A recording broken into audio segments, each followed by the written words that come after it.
Hello दोस्तों, नमस्कार। महाशिवरात्रि के पावन पर्व पर आप सभी का स्वागत है। भोले के विवाह के अवसर पर आज आप लोगों से मिलने आया और विशेष करके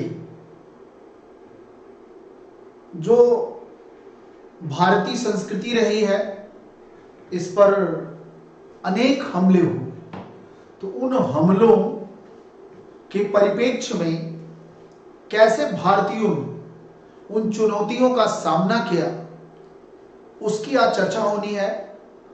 और कुछ प्रश्न भी उनके सहारे हैं, ये भी आपको ध्यान रखना है।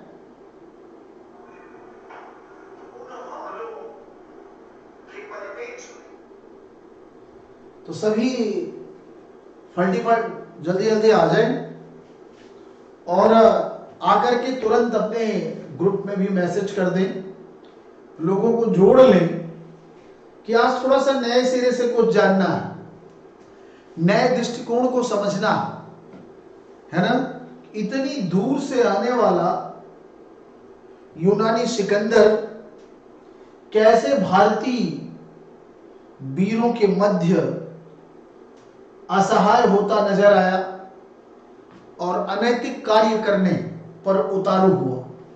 इतना फ्रस्ट्रेशन आई सिकंदर के दिमाग में कि वह महिलाएं बच्चों तक को नहीं छोड़ा, सबको मरवाता चला गया।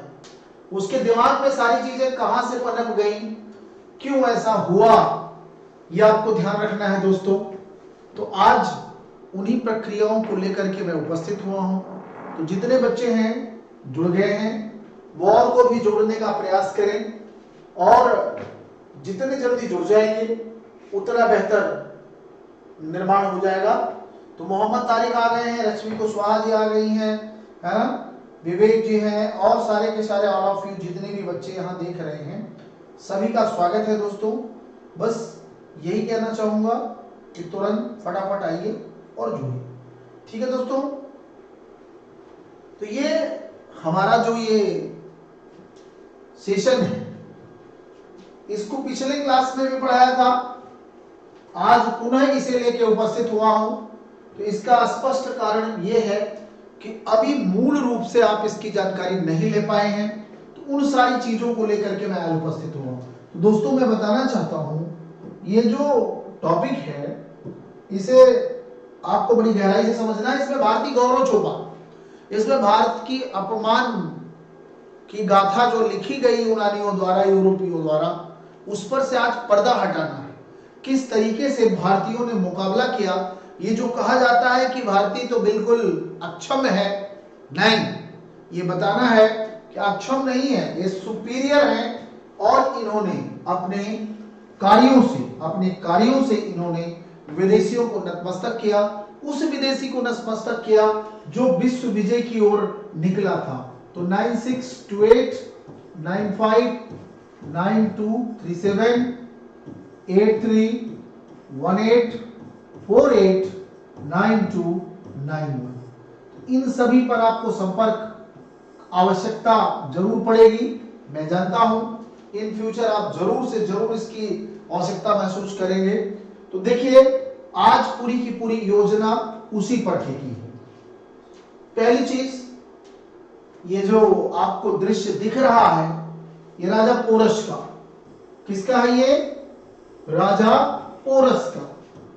राजा पोरस हाथी पर चढ़कर युद्ध करता था। किस खानदान का है राजा पोरस? किस खानदान से बिलोंग करता था?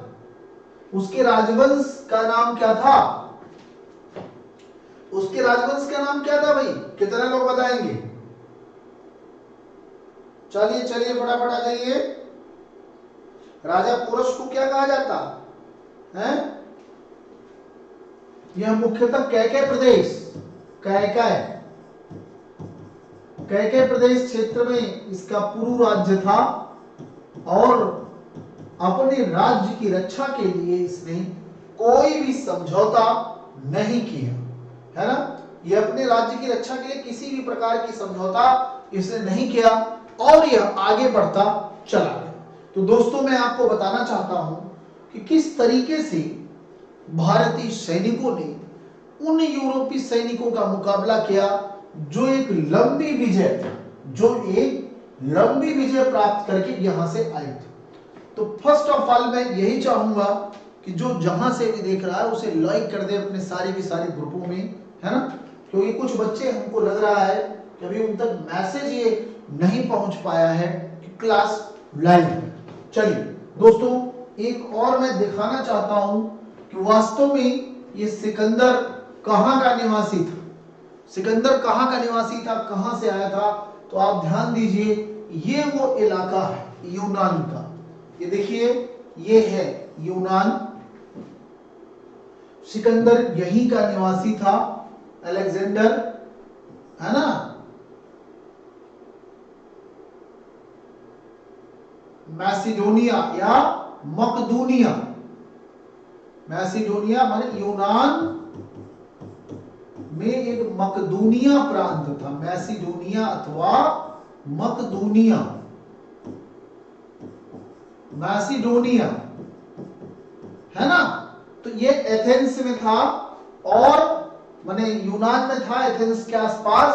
वहीं से इसने, आजा बेटा जयप्रकाश, स्वागत है आपका।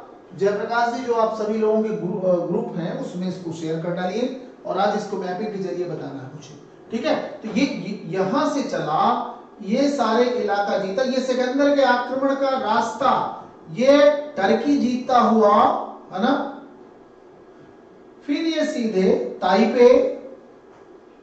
तायरा, फिर इधर आया और ये अलेक्जेंडरिया माने मिस्र को भी जीत लिया। उसके बाद ये धीरे धीरे आगे बढ़ा, है ना।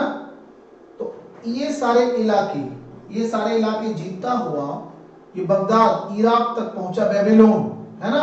और फिर ये ईरान के क्षेत्रों को जीतने में कामयाब रहा, ठीक है। एक बतना, सूसा, ये सब ईरानी साम्राज्य के अंतर्गत थे। ये आज का मध्य एशिया, और इस तरीके से बढ़ता हुआ ईरान को पूरा जीत लिया। ईरान को किस युद्ध में जीता, ये भी आपको ध्यान रखना है। ईरान को इसने किस युद्ध में जीता, ये भी आपको ध्यान रखना है, समझना होगा। और कैसे कैसे इसने विजय प्राप्त की, किस तरीके से रणनीति बनाई, आज उसी पर चर्चा होना है। तो सिकंदर मूल रूप से मैसिडोनिया यूनान का था और इसके पिता की मृत्यु हो जाने के पश्चात यह 20 वर्ष की आयु में, इसके पिता का क्या नाम था? पिता का नाम अलेक्जेंडर का क्या था? फिलिप द्वितीय, फिलिप सेकेंड। माता का नाम, ठीक है, माता का नाम भी पूछा जाता है कभी कभार। तो चलिए, कौन बता सकता है? आगे देखिए, इसी तरह जब हम आगे बढ़ते हैं, इसमें ध्यान देना। तो ये 20 वर्ष की पिता की मृत्यु पर यह सिकंदर अलेक्जेंडर 20 वर्ष की आयु में राजा बना, 20 वर्ष की आयु में शासक बना था। तो ये लगभग 334 बीसी में यह यहां पर राजा बना था, ध्यान देना है। अब इसके बाद इन क्षेत्रों पर वह नियंत्रण करने के बाद वह पहले मिस्र के इलाके को जीता, फिर उधर आगे बढ़ता पूरा ईरान जीत लिया और अंत में पश्चिमोत्तर भारतीय क्षेत्रों में इसने प्रवेश किया। फिर बेटा ध्यान से सुनिए, है ना। इसीलिए सिकंदर के बारे में कहा जाता है कि यह इसका संपूर्ण जीवन काल 3 महाद्वीपों में रहा। इसका अलेक्जेंडर का, सिकंदर का संपूर्ण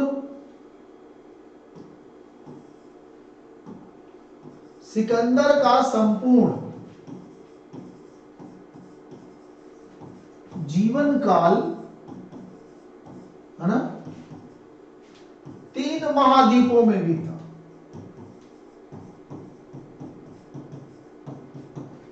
है ना, व्यतीत हुआ, ठीक है। 3 महाद्वीपों में व्यतीत हुआ। कौन कौन से महाद्वीप हैं, ध्यान दीजिए, कौन बता सकता? देखिए, यूरोप, है ना, एशिया और अफ्रीका। ठीक है, तो जन्म यूरोप में,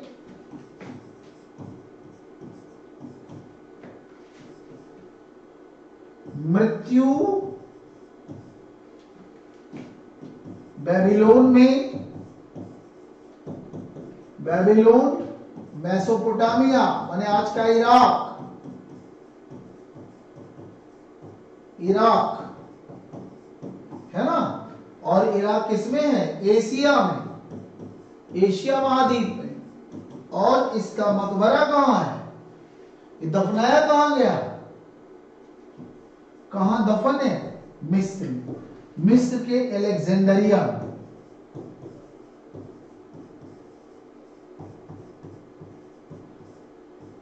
मिस्र। ठीक है, तो 3 महाद्वीपों का रिप्रेजेंटेटिव था।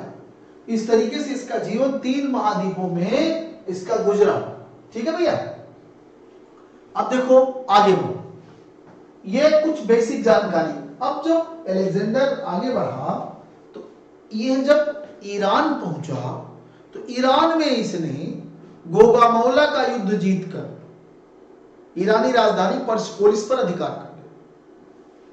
फिर भारतीय क्षेत्रों में प्रवेश करता, कहते हैं कि यह भारतीय क्षेत्रों में जब प्रवेश करता है तो किसर से भारत की ओर प्रवेश किया? किस इलाके से भारत की ओर प्रवेश किया? कितने लोग बता सकते हैं? कितने लोग आगे बता सकते हैं किस रास्ते से प्रवेश किया था इसे?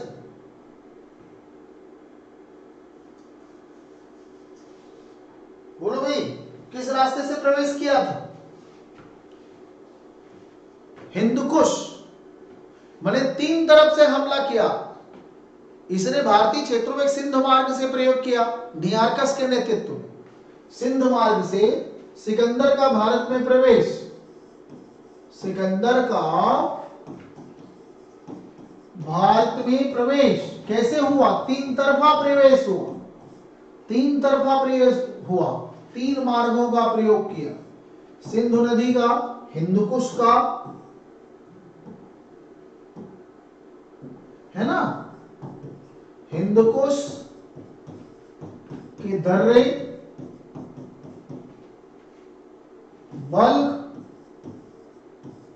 और सिंधु नदी, सिंधु नदी मार्ग। कितने बता सकते सिंधु नदी मार्ग की खोज किसने की थी? इसका नेतृत्व किसने किया था? नियार्कस, सिकंदर का सेनापति नियार्कस। ठीक है, अब सिंधु नदी मार्ग की खोज करता सर्वप्रथम किसने खोजा था? सर्वप्रथम खोजकर्ता। ये सब यूजीसी लेवल पर प्रश्न आते हैं, हायर लेवल पर प्रश्न आते हैं। कितने लोग बता सकते हैं? स्काईलैक्स, स्काईलैक्स ये है कौन? दारा प्रथम का यूनानी नौसेनापति। तो दारा प्रथम के समय में ही स्काईलैक्स ने सिंधु नदी का मार्ग पता कर लिया था, है ना। तो ये आपको विशेष ध्यान देना। इस तरीके से आप जब आगे बढ़ेंगे तो दिमाग आपका काम करेगा। ऐसे ही प्रश्नों का निर्माण होता चला जाता है। बहुत बढ़िया, आगे बढ़ते हैं हम सभी लोग। देखो बेटा, अब जब भारतीय क्षेत्रों में प्रवेश किया तो इसका पहला, सिकंदर का पहला युद्ध भारतीय क्षेत्रों में किससे हुआ, है ना। पश्चिमोत्तर भारत में कुल कितने गणराज्य थे? कितने राज्य थे पश्चिमोत्तर भारत के?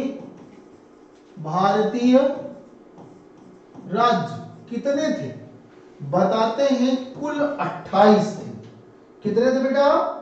कुल 28 थे। टोटल कुल 28 थे, जिसमें 11 में राजतंत्र था और 17 में गणतंत्र था। गणतंत्रीय व्यवस्था थी। अब इनमें प्रमुख कौन था? किस किस तरीके से ये लोग आगे बढ़ते चले गए, इनमें प्रमुख कौन था, ध्यान दीजिएगा। अब इन्हीं से युद्ध हुआ है ना, भारतीय राज्य सिकंदर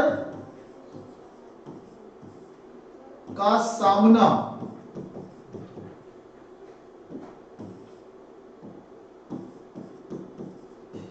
इन 28 राजतंत्री और गणतंत्री व्यवस्था वाले लोगों से हुआ। कहते हैं कि सिकंदर से जो सबसे प्रमुख लड़ाइयां हुई वो ज्यादातर ब्राह्मणों ने लड़ी। एक ये भी बात, ज्यादातर किसने लड़ा, ब्राह्मणों ने लड़ी, ठीक है। अब इसमें प्रमुख कौन से थे, कौन से प्रमुख थे, कितने लोग बताएंगे, फटाफट बताइए। जो सिकंदर से लड़ने वाले थे इसमें प्रमुख लोग कौन से हैं, जैसे पुरु है, पुरु, अभिसार, क्षुद्रक, मालव, पुरु, अभिसार, क्षुद्रक, मालव, है ना, अश्वक, ईटीसी। इसमें बहुत ढेर सारे थे। पूर्व के बारे में कहा जाता है कैकेय प्रदेश, कैकेय क्षेत्र का स्वामी था और सिकंदर से सबसे बड़ा टक्कर इसी ने लिया।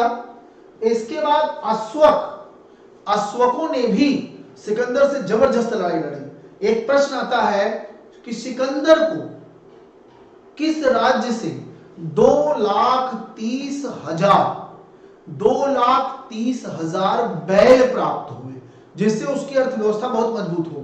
कौन सा ऐसा क्षेत्र था जो ब्राह्मणों के विशिष्टता के लिए जाना जाता है, और सिकंदर से जम के लड़ाई लड़ी, अंत में हारने के पश्चात उन्हें अपने बैल 2,30,000 बैल दान में देने पड़े, क्या बंधक के रूप में देने पड़े। सिकंदर ने हरा लिया। कौन कौन से ऐसे क्षेत्र थे, कौन कौन से ऐसे क्षेत्र थे जहां पर सिकंदर ठीक है फ्रस्ट्रेशन में आया और महिलाएं बच्चों सबको मरवा दिया। कौन कौन से ऐसे क्षेत्र, ऐसे प्रश्न आता। सिकंदर को भारत में आक्रमण के समय किन दो राज्यों के भारतीय राजाओं ने सहयोग किया था, उनके प्रतिनिधि जाकर के सिकंदर से मिले थे। तो इन सारे प्रश्नों का उत्तर यहीं पर आपको मिल जाएगा।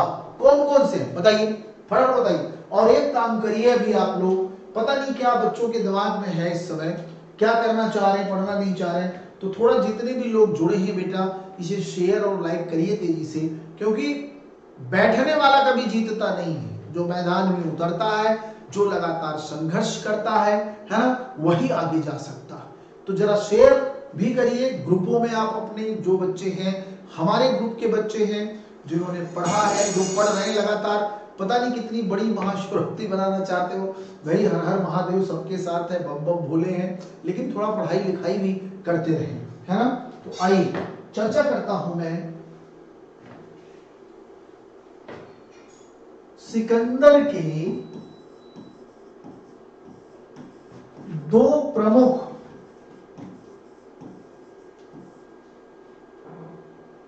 सहयोगी भारतीय राजा, भारतीय शासक,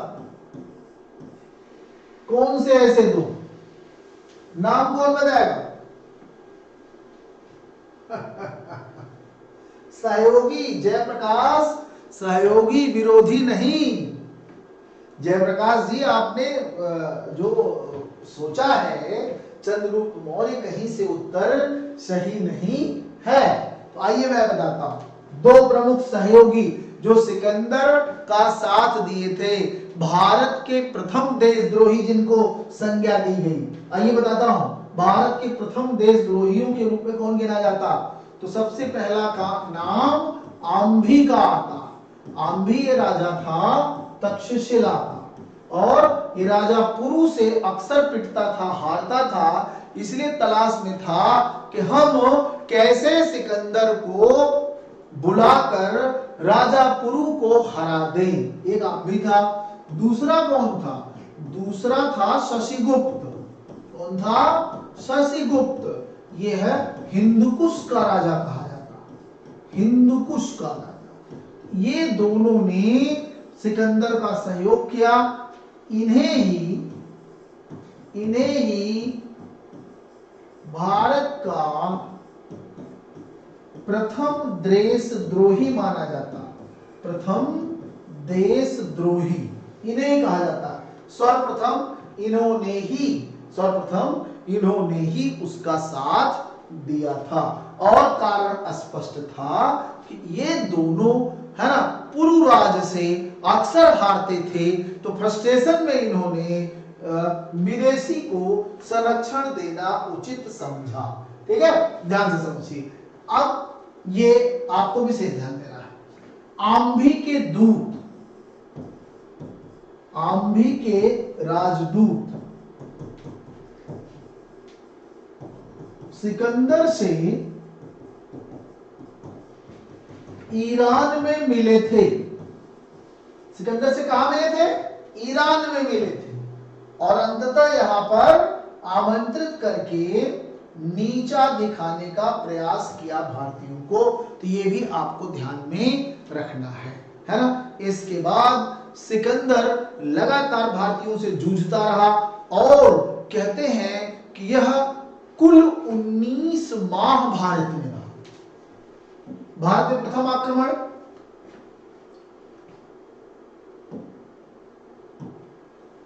सिकंदर भारत में कुल 19 माह रहा। कितना रहा? 19 माह। इसका प्रथम जो आक्रमण था भारतीय क्षेत्रों में वो कब था? 326 बीसी बसंत ऋतु, बसंत ऋतु में इसने आक्रमण किया था। और यह कुल मिलाकर 19 महीने रहा। इसके भारतीय आक्रमण की सीमा क्या थी? इसके भारतीय आक्रमण की सीमा क्या थी? है ना, आक्रमण की सीमा इसकी क्या थी? ब्यास नदी। क्या थी भैया? ब्यास नदी। ब्यास नदी को यूनानी क्या कहते हैं? ब्यास नदी का यूनानी नाम क्या है? यूनानी राइटरों ने क्या लिखा बताइए जल्दी से। सारे लोग कमेंट्स करेंगे इसका यूनानी नाम क्या है? ब्यास नदी का यूनानी नाम क्या है? फटाफट बताइए। कितने लोग बता सकते हैं? चलो बहुत बढ़िया, फटाफट बताइए जल्दी से। क्या भाई कोई लोग लिख ही नहीं पा रहे? चलो भाई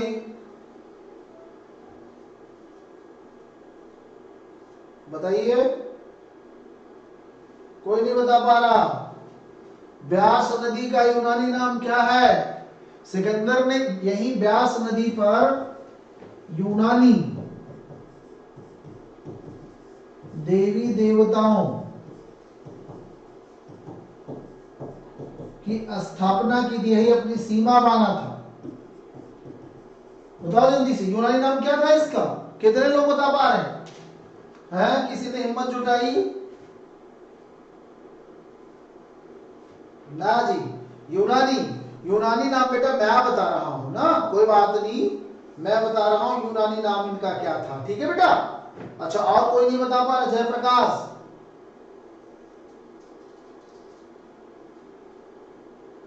जयप्रकाश ऐसा नहीं है बेटा।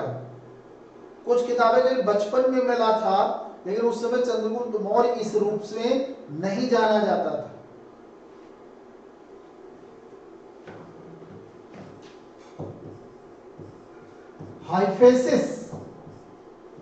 हाइफेसिस कहा जाता।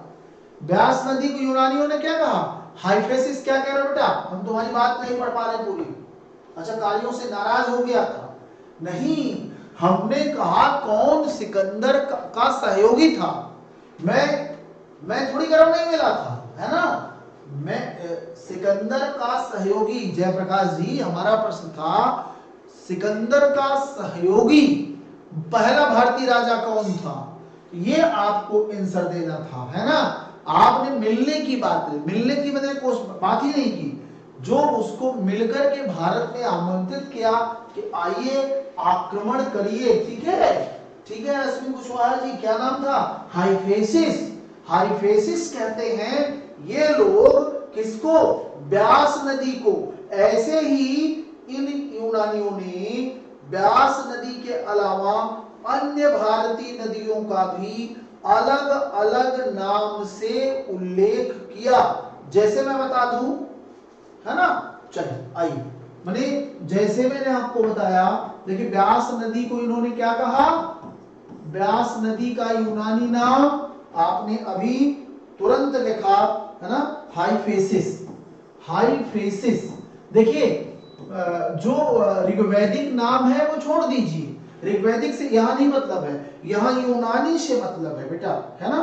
फिर चिनाब को क्या कहा, चिनाब अस्किनी मिलता जुलता है, तो अकेसिनीज, ये इन्होंने चिनाब को कहा। ऐसे ही और बता दो, है ना।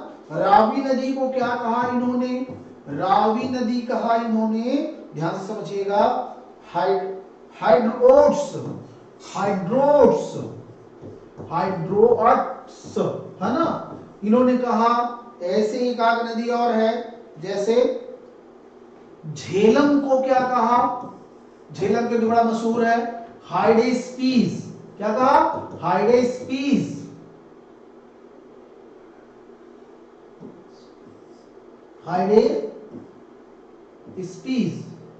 एक सेकंड बेटा, हाइडेस्पीस, है ना। और ऐसे सतलज को क्या कहा इन्होंने, सतलज का नाम यूनानियों ने क्या रखा, ये भी ध्यान देना है, हेजीड्रस, इन्होंने सतलज को कहा, है ना। ये इस प्रकार से जब आप ध्यान देंगे, ये मैच द फॉलोइंग आ सकता। आप भाई वैदिक कालीन नदियों में तो देखें कि चिनाब को अस्किनी कहते हैं, ब्यास को विपाशा कहते हैं, है ना, सतलज को शत्रुदी कहते हैं, ये तो आपने पढ़ रखा है। लेकिन ये कभी भी नाम इस लेवल पर, क्योंकि भाई आप जब यूजीसी की तैयारी करते हैं,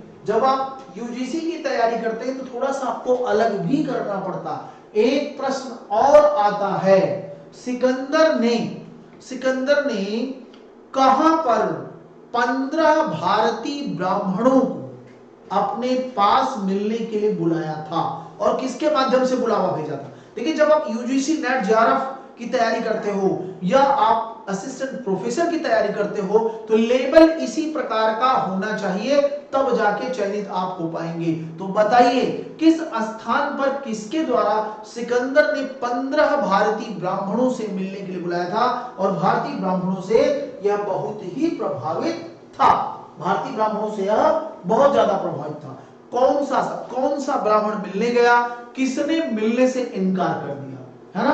तो 15 भारतीय ब्राह्मणों को इसने मिलने के लिए बुलाया था। कौन है भाई, कमेंट्स आना चाहिए आप सभी के, शेयर भी होते रहने चाहिए, फिर तो मजा है, हाँ? कहां पर, ठीक है, कितने लोग बता सकते हैं। तो तक्षशिला में, इसने तक्षशिला में 15 भारतीय ब्राह्मणों को देखा था। तक्षशिला के ब्राह्मण बड़े मशहूर थे, इसलिए कहना पड़ रहा, विसंगति है, आज खत्म कर दिए गए वहां से, है ना। ब्राह्मण सबसे ज्यादा यूनानियों का विरोध किया था, विशेषकर सिकंदर का सबसे ज्यादा विरोध करने वाले जो ये थे ब्राह्मण थे, अश्वलायन या अश्वक जो कहे जाते हैं, इन्होंने जबरदस्त, सबसे पहले इन्होंने ही बीड़ा उठाया कि भाई हमें विदेशी संता से मुक्त होना चाहिए। सबसे जो पहला विद्रोह होता है सिकंदर के जाने के बाद, वो ब्राह्मणों का ही विरोध था। तो तक्षशिला में सिकंदर ने 15 ब्राह्मणों को देखा था, और इन्हें सिक्रिटस के माध्यम से बुलावा भेजा था, मैंने इनसे मिलने के लिए बुलावा भेजा था। तो कौन मिलने गया और किसने सीधा विरोध किया? कौन मिलने गया और किसने सीधा विरोध किया? कौन बताएगा? कौन इनसे मिलने गया और कौन सीधा विरोध किया, है ना? आइए बताइए जल्दी जल्दी, कमेंट्स प्लीज। हमें यही तो देखना है, यही तो देखना है कितने हैं।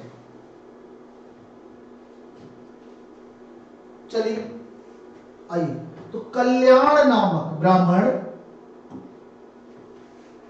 दो ब्राह्मणों का रिएक्शन दिखता है, एक कल्याण और एक मंडन।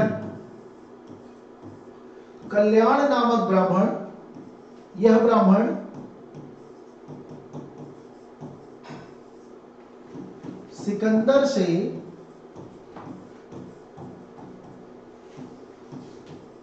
तक्षशिला में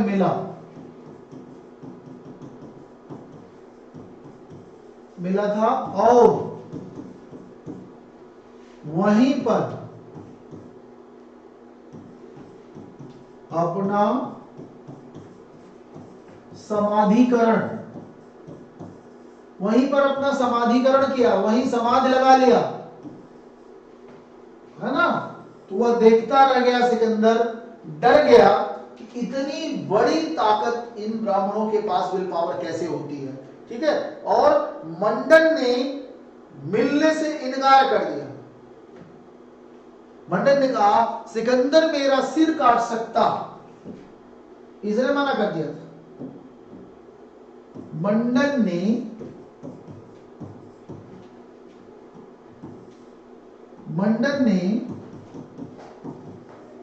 मिलने से इनकार करते हुए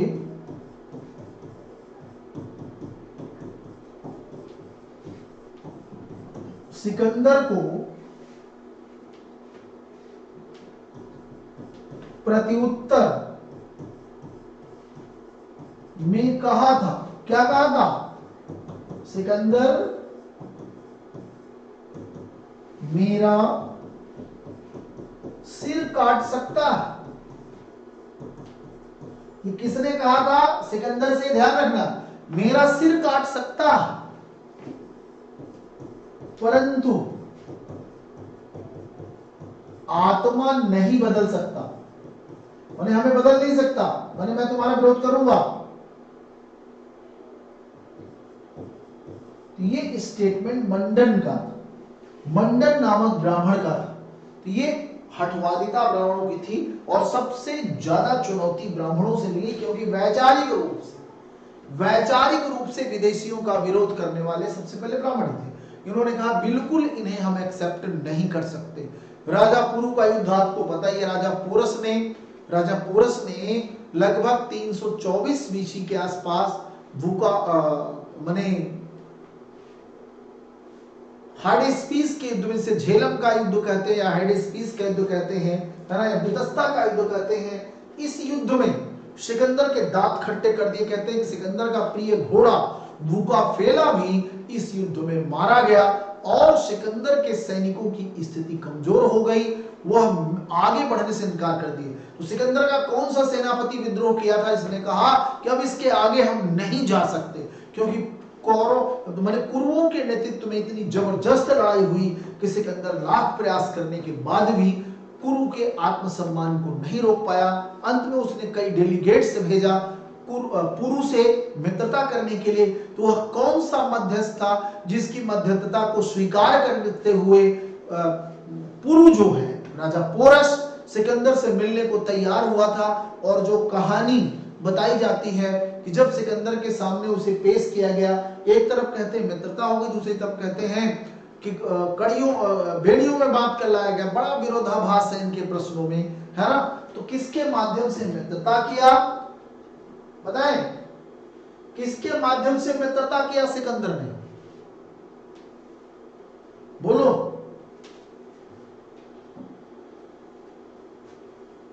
और किसने विद्रोह किया था? हाइडेस्पीड, झेलम अथवा बितस्ता का युद्ध, कुछ किताबें 324 कहती हैं, कुछ 323 कहती हैं, बीसी में हुआ। राजा पोरस वर्सेस अलेक्जेंडर, ठीक है, अलेक्जेंडर, ठीक है। परिणाम क्या हुआ? परिणाम सिकंदर राजा पोरस से मेरुस के माध्यम से, मेरुस की मध्यस्थता से संधि के लिए विवश हुआ, संधि के लिए विवश हुआ, संधि किया, माने इतनी जोरदार टक्कर दिया राजा पोरस ने कि अलेक्जेंडर को लग गया कि अब सिकंदर अधिक दिनों तक पोरस से नहीं लड़ सकता, क्योंकि उसकी सेना में भी विरोध होने लगा था। तो किसके नेतृत्व में विद्रोह हुआ? बोलो जल्दी से, किसके नेतृत्व में विद्रोह हुआ था? जिन्होंने कहा कि अब हम आगे नहीं बढ़ सकते। किसने विद्रोह किया था? फटाफट बताइए, कितने ऐसे बच्चे जो बता सकते हैं कि इसने विद्रोह किया था? बोलो बोले फटाफट, कोई बता नहीं पा रहा, सारे साइलेंट मोड पे हैं जितने भी हैं और हिम्मत नहीं जुटा पा रहे। उसके सैनिक किसके नेतृत्व में विद्रोह किए थे? जब हम आगे नहीं बढ़ सकते। क्वाइनास, क्वाइनास नामक यूनानी सैनिक सेनापति,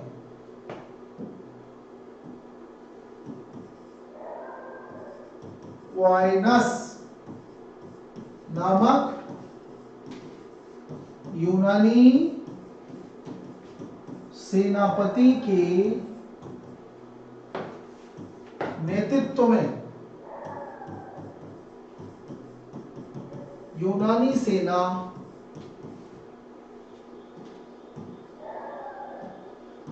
सेना विद्रोह करते हुए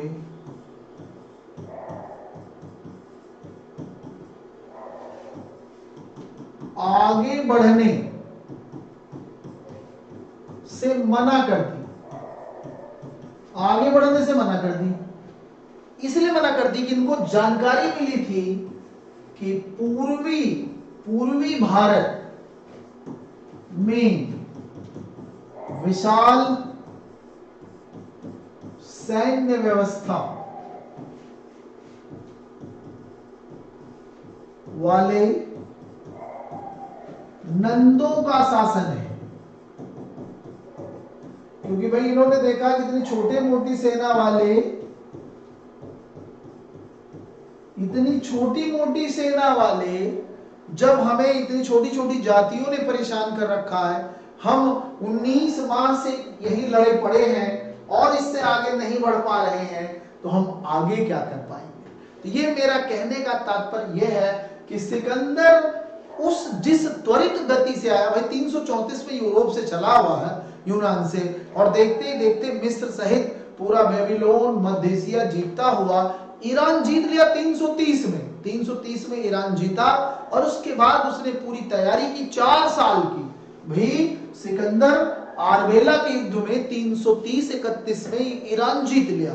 ईरान को प्लेटफॉर्म बनाकर वो भारत में आना चाहता था, लेकिन वो 4 साल की तैयारी किया। भाई 330 बीसी में उसने फारस जीता, ईरान जीता, लेकिन भारत तुरंत नहीं आया। भारत पर आक्रमण 326 बीसी में हुआ है, आक्रमण हुआ। ये इस बात का प्रमाण है कि सिकंदर आसानी से नहीं समझ रहा था, आसान उसे लग नहीं रहा था कि भारतीय क्षेत्रों में हम हमला करें और यूं ही जीत लें, है ना। तो 4 साल की मंत्रणा और तैयारी के पश्चात फिर वह भारतीय क्षेत्रों में कदम रख पाया और इतनी आसानी से वह जीत नहीं पाया। सिकंदर की भारत में आखिरी विजय कौन सी थी? बोलो, सिकंदर की भारत में आखिरी विजय कौन सी? तुम लोग बोल नहीं रहे हो यार। सिकंदर की भारत में आखिरी विजय कौन सी थी? बोलो, तुम्हारे कमेंट्स नहीं आ रहे, नहीं आ रहा कुछ तुम्हें? सिकंदर की, अभी प्रश्न भी कराना है, भागना नहीं है, डटे रहना, अभी प्रश्न भी है, कम से कम 25 प्रश्न भी है जो आपको करना है। 16 महाजनपद काल से लेते हुए इस विदेशी आक्रमण के परिप्रेक्ष्य में 25 प्रश्नों की भी श्रृंखला है, इसे करना होगा। और अगर अभी जो बच्चे ग्रुप में नहीं आ पा रहे हैं उनको मैसेज जरूर कर दीजिए, ठीक है? ठीक है। भारत में अंतिम विजय किसे माना जाता है? अंतिम विजय जहां से वह दोबारा लड़ा नहीं, वहीं से वह वापस चला गया। बोलो भाई, पटलेन या पाटल? पटलेन या पाटल, ये उसकी अंतिम विजय थी।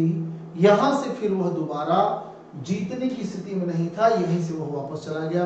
अब हाँ बोलो, बताओ।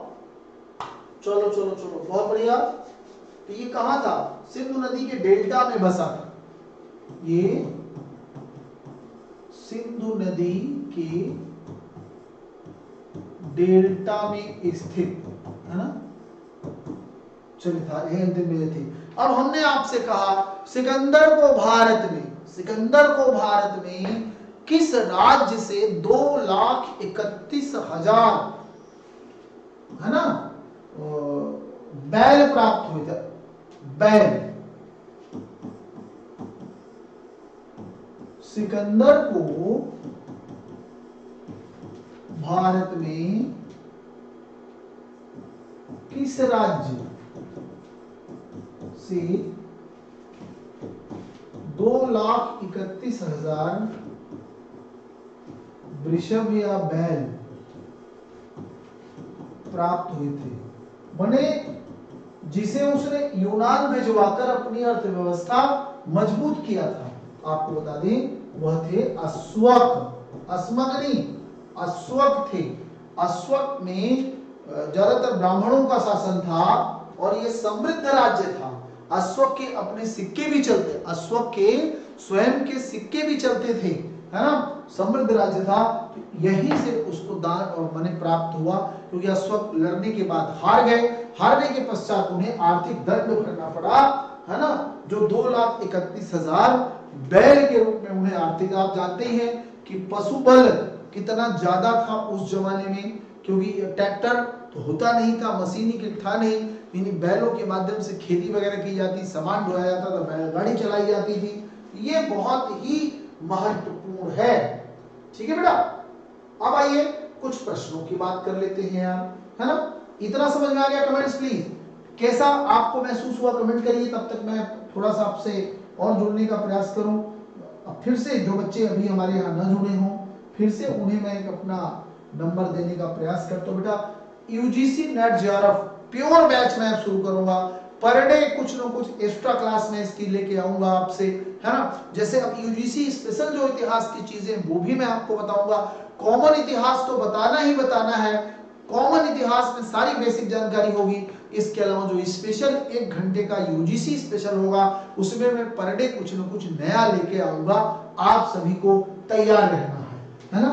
किसी प्रकार की जानकारी में 9628959237 और 8318489291, इस पर आपको संपर्क बनाए रखना है। ठीक है, आप कुछ प्रश्नों की श्रृंखला भी ले लेते हैं जिससे आप सभी को और थोड़ा सा मजा आए। चलिए, ये देखिए, ये कुछ प्रश्न कल कराया था, आज उसके आगे लेके आया हूं। किस बौद्ध ग्रंथ, मान ये जो 6th सेंचुरी बीसी, 6ठी शताब्दी ईसा पूर्व से रिलेटेड प्रश्न है, 6वीं शताब्दी बीसी से संबंधित एवं विदेशी आक्रमण से संबंधित इसमें प्रश्न है, क्योंकि पृष्ठभूमि यहीं से शुरू हो जाती है, हाँ, से संबंधित। तो आप सभी को डटे रहना है, लगभग 25 प्रश्नों की सीरीज है, ठीक है। चलिए कुशवाहा जी ने लिखा ऑल पॉइंट टास्क क्लियर, चलिए वेरी नाइस, बहुत बढ़िया। अब इस पर भी बढ़ जाइए। किस बौद्ध ग्रंथ में वज्र गणराज्यों में 8 प्रकार के न्यायालय होने का उल्लेख किया गया? तो ललित विस्तर में, मिलिंद पनु में, सुमंगल विलासिनी में या विशुद्धिमग्ग में? कहां पर? हर माने गणराज्य का, हर गण का अपना एक स्वतंत्र न्यायालय हुआ करता है। बताइए फटाफट, जल्दी जल्दी बताइए, ठीक है बेटा, बताओ फटाफट, ऑल क्लियर होना चाहिए। देखिए रश्मि जी सक्रिय हैं, बाकी और फरार हैं इसमें, है ना। बच्चों को लग रहा है कोई पढ़ने का कोई फायदा होगा नहीं, अनावश्यक सर लेके क्लास चले आते हैं, हाँ? बता भैया, चलिए नहीं बता पा रहे हैं बच्चे, मैं बताऊंगा आपको। ये है सुमंगल विलासिनी, सुमंगल विलासिनी नामक ग्रंथ में 8 प्रकार के न्यायालय होने का साक्ष्य मिलता है। क्या दिया आंसर? सी होगा भैया, अकेले आप रेडी हो, हैं? चलिए आगे बढ़ जाइए। आगे, कौन सा शासक 5 राजाओं के गुट का स्वामी कहलाता था? कौन सा शासक? 5, है ना, अजातशत्रु, प्रसेनजीत, उदयन, बिंबिसार। बोलो जल्दी से, 5 राजाओं गुट का स्वामी कौन सा था? चलिए बहुत शानदार, लगे रहो बहादुरों, देखता हूं कितने लोग हैं जो बेहतर करते हैं। तो आपको जानकारी के लिए बता दूं, 5 राजाओं के गुट का स्वामी किसे कहते हैं? प्रसेनजीत को कहते थे कि 5 राजाओं के गुट का स्वामी होते हुए भी यह हर्यक वंश के शासकों, चाहे वो बिंबिसार रहा हो या अजातशत्रु रहा हो, उससे यह हार गया। आगे देखो, घोषिताराम एवं बद्रिकाराम विहार कहां स्थित है? घोषिताराम जो बुद्ध जी को मिला था, ठीक है, ये कहां स्थित है? राजगिरी में है, प्रसेनजीत में है, उदयन से है या बिंबिसार से? तो घोषिताराम विहार किससे रिलेटेड है? घोषिताराम विहार किससे रिलेटेड है? अच्छा भैया, घोषिताराम विहार जो है उदयन, वत्सराज उदयन, वत्सराज उदयन से रिलेटेड यह है, ठीक है। आगे देख लो, अगला, आम्रपाली किसकी पुत्री थी? आम्रपाली एक मुखिया की थी, वैशाली के महान वैद्य की थी, वैशाली के एक धनाढ्य नागरिक की थी, या वैशाली के कवि की पुत्री? आम्रपाली थी क्यों, है ना, गणिका थी जो बिंबिसार से रिलेटेड थी। इसके अलावा महात्मा बुद्ध की भक्त थी, महात्मा बुद्ध की भक्त थी, ठीक है, ये महात्मा बुद्ध की भक्त थी। कौन थी?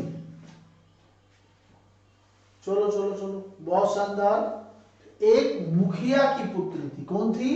एक मुखिया, वैशाली के एक मुखिया की पुत्री थी, लेकिन वह गणिका का प्रोफेशन अपना ली थी। आगे देख लो, निम्नलिखित में से किसकी पहचान कुसुमपुर से की जाती है? तो कुसुमपुर पाटलिपुत्र, पेशावर, अलकापुरी अथवा कौशाम्बी को कहते हैं। किसे कहते थे कुसुमपुर? कुसुमपुर किसे कहा जाता? चलिए चलिए, बहुत शानदार, बहुत बढ़िया। कमेंट सारे करो, जितने लोग देख रहे हो कमेंट तो करो। इतने डरे डरे बच्चे होते हैं, जुड़ने के बाद उनकी हिम्मत नहीं पड़ती कि हाँ क्वेश्चन पर कमेंट करें। कुछ ही बच्चे लड़ पाते हैं जंग, अदरवाइज सब डरे हुए भागते, कहीं गलत रहो, अरे यार गलत हो जाए, है ना, गलत से किस बात का डर। तो ये है पाटलिपुत्र का प्राचीन नाम क्या है? कुसुमपुर। ये पाटलिपुत्र को कहा जाता था कुसुमपुर, ठीक है। आगे देखो, ग्रीक लेखक मेथोरा को किस महाजनपद की राजधानी संबंध करते हैं? मेथोरा किस महाजनपद की राजधानी थी? वज्र की, मत्स्य की, चेद की अथवा सूरसेन की? बताओ। बहुत बढ़िया बहुत बढ़िया, चलिए चलिए, कम से कम एक तो जंग में लड़ रही है, बाकी सब खड़े हुए हैं। बताओ मिथोरा क्या है? हैं? मिथोरा क्या है? मिथोरा दरअसल मथुरा का यूनानी नाम, मथुरा का यूनानी नाम ही क्या है? मिथोरा है, अर्थात सूरसेन। भाई सूरसेन ही क्या है? ये सूरसेन महाजनपद है और उसकी राजधानी क्या थी? मथुरा थी। इसका आंसर क्या हो जाएगा? डी। कितने लोगों ने सही किया आंसर? कितने लोगों ने 16 का सही किया? बहुत शानदार, बहुत बढ़िया, कोशिश सभी की है। Very nice. चलिए बहुत शानदार, आगे बढ़िए। निम्नलिखित में से किसे श्रोणिक के नाम से जाना जाता? श्रेणिक या श्रोणिक या सेनिया किसे कहा जाता? बिंबिसार को, अजातशत्रु को, शिशुनाग को अथवा महापद्मनंद को। तो श्रेणिक या सेनिया किसको कहा जाता? श्रेणिक या सेनिया इसमें बिंबिसार को कहा जाता था श्रोणिक, जबकि अजातशत्रु क्या कहा जाता था? कुड़िक। अजातशत्रु कुड़िक के नाम से जाना जाता। तो ये भी आपको ध्यान रखना होगा। आगे देखिए, निम्नलिखित में से किसे सर्वप्रथम बिंबिसार ने राजगिरी की गणिका बनाई? अभी मैंने आपको दिया आम्रपाली, सालवती, वसभक्तिया या क्षेमा। हाँ, वसभक्तिया या क्षेमा। चलिए बहुत बढ़िया, बहुत बढ़िया। सारे कमेंट्स करने की आदत डालो। देख तो बहुत रहे लेकिन कमेंट नहीं कर पा रहे। तो सालवती, इसी सालवती का पुत्र कौन था? का पुत्र कौन था? बहुत बड़ा वैद, जीवक। जीवक बिंबिसार का वैद्य क्या था? ये बिंबिसार का वैद्य था। चलो अगले प्रश्न में आ जाओ।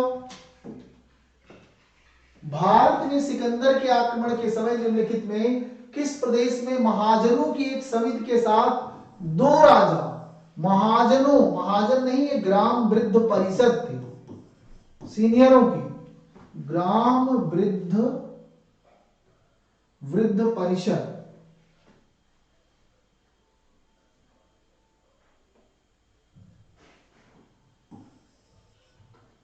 सही तो है, ग्राम वृद्ध परिषद है ना। कहां पे शासन करते थे? सिवी में, सौभूति में, पत्तल में या क्षुद्र में? सिवी, सौभूति, ठीक है। चलिए कोई तो आया, दीपिका कटारिया जी जंग में आई। आइए बताइए 19वें प्रश्न का आंसर दीजिए। 19वें प्रश्न का क्या है इसमें? तो ग्राम वृद्ध परिषद की जो चर्चा होती है वो पत्तल में, पतला में या पाटन के क्षेत्र में, पाटन में। ग्राम वृद्ध परिषद कहां दिखाई देता? पाटन में, है ना। कहां दिखाई देता? पाटन। तो पाटन की राजधानी पाटल में, है ना। तो पट्टल, ये ऐसे लोग हैं जिन्होंने यूनानियों से जबरदस्त टक्कर ली थी। आंसर आपके अभी के नहीं आ रहे, कोई बात नहीं। चलो सूची 1 को सूची 2 से मिलाओ। अभी मैंने आपको जो नदियों के नाम बताए इन्हें जोड़ना है। अकेसिनीज, हाइडेस्पीस, हाइड्रोटस, है ना, हाइफेसिस, कौन कौन है? चलिए बताओ फटाफट, शाबाश, जानदार जानदार। चलो कुछ जंग लड़ रहे हैं, बाकी सब तो भग गए, है ना। बाकी सबकी हिम्मत ही नहीं पड़े। अकेसिनी चेनाब हो गई, हाइडेस्पीस झेलम हो गई, हाइड्रोट्स हो गई रावी, और हाइडेफेसिस हो गई ब्यास। हाइडेफेसिस हो गई ब्यास। 1 2 3 4, 1 2 3 4। अभी थोड़ी देर पहले मैंने इसी को आपको विस्तार से पढ़ाया था। आगे देखिए, उस वीर भारतीय राजा का नाम बताइए जिसे सिकंदर को झेलम के तट पर परास्त किया था।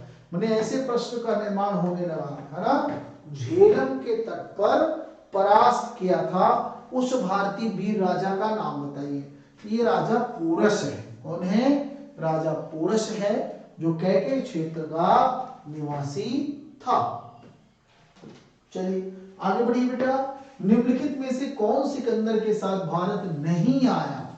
और आए थे तीन, एक नहीं आया था। नियार्कस, अनेसिकेट्स, डायमेकस, अरिस्टोबुलस। इसमें कौन सिकंदर के साथ नहीं आया? देखिए नियार्कस भी आया था, अनेसिकेट्स भी आया था, अरिस्टोबुलस भी आया था, ये डायमेकस नहीं आया था। डायमेकस किसके समय में आया था? ये मौर्य शासक बिंदुसार के शासनकाल में आया था। कब आया था? ये बिंदुसार के शासनकाल में आया था। आगे आ जाइए। 16 महाजनपद में कितने गंगा घाटी में स्थित थे? 16 महाजनपद में कितने गंगा घाटी में थे? 8 थे, 9 थे, 10 थे, 11 थे। गंगा घाटी में स्थित 16 महाजनपदों की संख्या बताओ बराबर। बहुत बढ़िया। गंगा घाटी में कितने स्थित थे? हैं? कितने महाजनपदों की बात गंगा घाटी में होती है कि यह स्थित थे यहां पर? बताओ जल्दी से। हाँ जी, चलिए बता नहीं पा रहे बच्चे। 10 स्थित थे। कितने स्थित थे?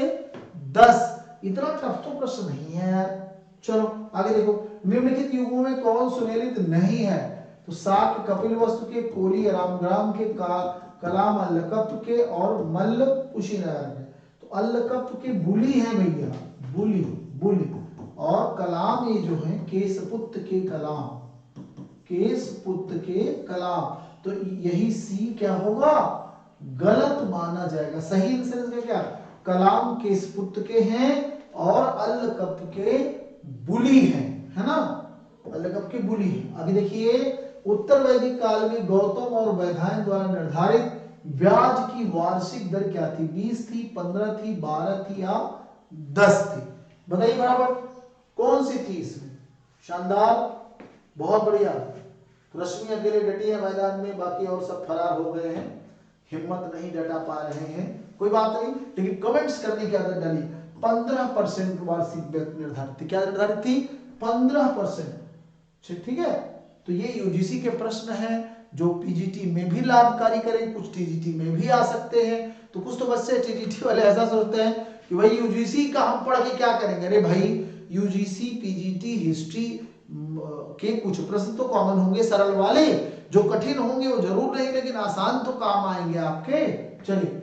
कलिका अंश एवं एकराट उपाधि किसने ली थी? अजातशत्रु ने, महापद्मनंद ने, घनानंद ने या चंद्रगुप्त मौर्य ने? कलिका अंश इसमें किसने कहा? कौन कहा गया कलिका अंश? बताओ भाई। एक राट लगते ही आंसर आपका मिल गया। कौन है? महापद्मनंद। इसे को अपरो परशुराम कहा था, अपरो परशुराम दुति, है ना? आगे देखिए। अजातशत्रु का मंत्री वर्षकाल किस स्थान पर महात्मा बुद्ध से मिला था? राजगीर में, वैशाली में, पाटलिपुत्र में, कपिलवस्तु में।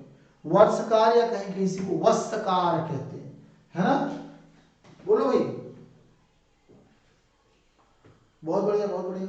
बताओ तो वस्त्रकार से कहां मिलकर अपनी समस्या बताई, कैसे लिच्छवियों का विनाश किया जाए, है? बताओ जल्दी से, कहां मिला? कमेंट्स करिए, कमेंट्स करिए फटाफट। हाँ जी, तो बिल्कुल राजगिरी में। कहां मिला था? राजगिरी में। और बाद में यही वैशाली में जाकर के तोड़फोड़ कराई। तो आंसर आपका क्या होगा? ए। आगे देखो। सिकंदर भारत में लगभग कितने महीने रहा? थोड़ी देर पहले पढ़ाया। सिकंदर भारत में कुल कितने महीने? 20 माह, 18 माह, 19 माह, 21 माह, पूरा डिटेल में पढ़ाया। अब उम्मीद है कि आप इसे गलत नहीं करेंगे। निश्चित आप सभी इसका तैयारी जरूर जारी रखेंगे। देखिए 19 माह, अभी मैंने आपको क्या बताया? 19 माह और 323 में यहां से वापस गया था, बेबीलोन में मर गया। ठीक है, आगे चलो। आगे देखो।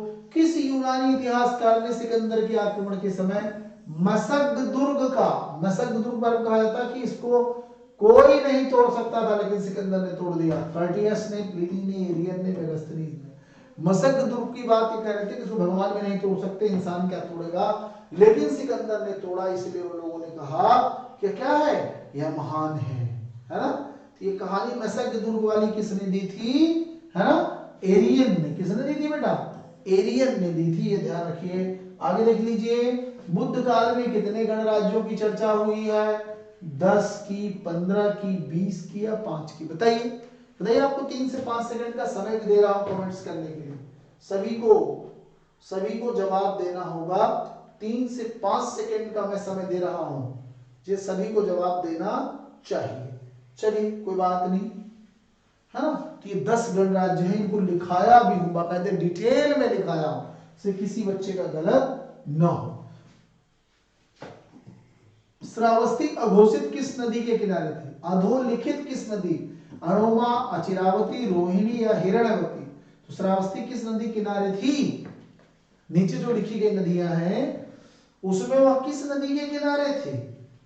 चलिए बहुत बढ़िया, बहुत शानदार। जितने लोगों ने अचिरावती नदी लिया है, या इसी को क्या कहते हैं, राप्ती नदी, गोरखपुर के आसपास बहती है, तो अचिरावती अथवा राप्ती नदी इसकी चर्चा की जाती है। वर्ष, उपवर्ष, वारुच, कात्यायन, पाणी जैसे विद्वान किस युग में उत्पन्न हुए, क्योंकि पाणिनि शब्द मिल गया, आपको बताया था कि यह महापद्मनंद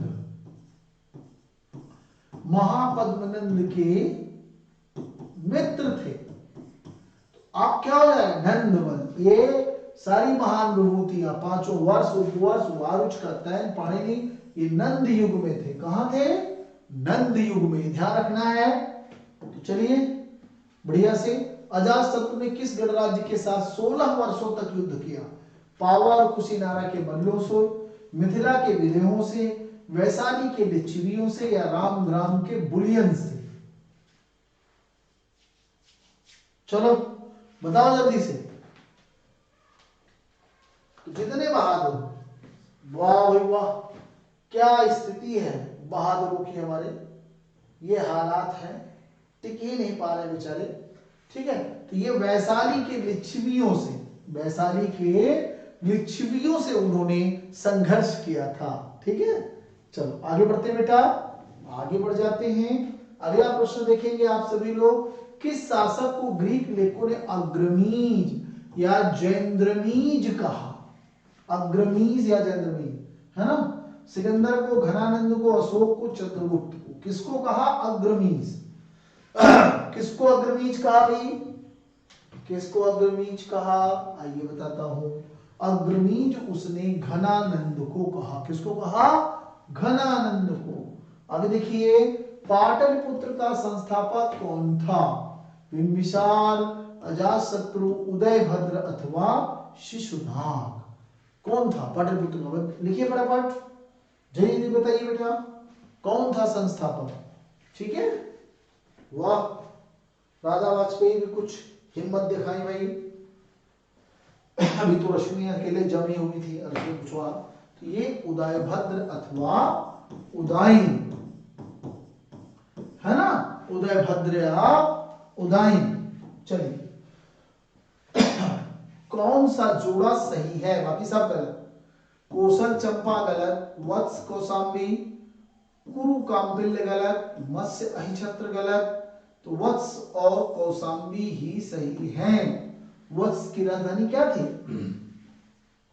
कौशाम्बी। वत्स की राजधानी क्या थी, कौशाम्बी। बहुत बढ़िया। इस तरीके से जब आप करते हैं, हिम्मत दिखाते हैं, तो निश्चित आगे आपको मदद मिलेगी। ठीक है, आगे आपको निश्चित मदद मिलेगी। ये देखिए, और इसके बाद आज का आखिरी क्वेश्चन ले लीजिए। प्राचीन नगर तक्षशिला किन नदियों के बीच स्थित था, सिंधु और झेलम, झेलम तथा चिनाब, चिनाब तथा रावी या रावी तथा व्यास, किन नदियों के संगम पर स्थित था। इनकी चर्चा मैंने बहुत बार की है दोस्तों, है ना। उम्मीद है कि आप भी इसे सही से जानते होंगे, है ना। चलिए बता डालिए, आप लोग आंसर बताइए। मैं एक बार आपसे चाहूंगा कि निश्चित आप सभी कमेंट्स करिए कैसे प्रश्न आपको लगे। क्या आपको यूजीसी लेवल पर सहयोग मिलेगा, तो यूजीसी के साथ साथ पीजीटी पर भी उतना ही सहयोगी है, और जो थोड़े से हल्के हैं वो टीजीटी में भी सहयोगी होंगे, है ना। सिंधु तथा झेलम नदी, है ना, सिंधु तथा झेलम नदी। तो दोस्तों कैसा लगा प्रश्न कमेंट जरूर करिए। इसके बाद यदि लगता है कि प्रश्न स्तरीय है, जानकारी स्तरीय है, तो आप इसे लाइक शेयर जरूर करिएगा। और अगर जुड़ने की इच्छा है तो 96289592378318489291। आपको जानकारी के लिए बता दें कि डबल पीजी में हूँ, डबल पीजी दोनों हिस्ट्री के, एंशिएंट के और हिस्ट्री के, जिसमें मेडावल मॉडल दोनों आता है, डबल पीजी हूँ। इसमें नेट भी हूँ मैं, तो नेट हूँ, एंशिएंट में जेआरएफ हूँ। यदि आप सभी लोगों को इसमें किसी प्रकार के सहयोग की जरूरत है जेआरएफ होने के लिए, असिस्टेंट प्रोफेसर की तैयारी के लिए, अथवा एक चीज और बता दूं, क्रेट क्वालिफाई करने के लिए, क्रेट के लिए, तो आप सभी को, है ना, आप सभी को निश्चित जुड़ने का प्रयास करना चाहिए। तो थैंक यू वेरी मच, बहुत बहुत धन्यवाद। एक बार पुनः महाशिवरात्रि की बहुत बहुत शुभकामनाएं आप सभी को। Thank you.